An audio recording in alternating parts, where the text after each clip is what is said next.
السلام علیکم students, 3 class میں آپ کی اردو کی ٹیچر ہوں۔ بیٹا آپ لوگ اپنے پلانر اوپن کریں۔ Ji students, open your planner. Ji students, ہم لوگوں نے سبق نمبر 12 عید الاضحیٰ کی پڑھائی کر لی تھی، اس کے سوالات کے جوابات بھی ہم نے کر لیے ہیں۔ تو پیارے بچوں، آج ہم کریں گے ہفتہ 6۔ آپ ڈیٹ اینڈ ڈے مارک کریں۔ سرگرمی کریں گے اسلامی مہینوں کے نام، ورک بک صفحہ نمبر 42 پہ۔ جی اسٹوڈینٹس، آپ لوگ پیج نمبر 42 پہ ڈیٹ اینڈ ڈے مارک کریں گے۔ 27 نومبر 2020 دن ہے پیر۔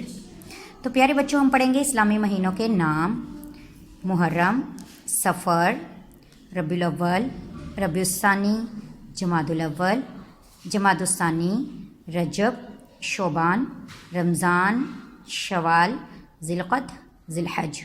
تو پیارے بچوں، رائٹنگ پیٹرن کو اسی طرح فالو کریں، اچھی سی رائٹنگ میں اپنا کام کریں۔ پھر ہم لوگ لکھیں گے روزے کس اسلامی مہینے میں رکھے جاتے ہیں؟ رمضان میں۔ عید الفطر کس مہینے میں منائی جاتی ہے؟ شوال میں۔ حج کس اسلامی مہینے میں کیا جاتا ہے؟ ذی الحج میں۔ عید الاضحیٰ کس اسلامی مہینے میں منائی جاتی ہے؟ ذی الحج میں۔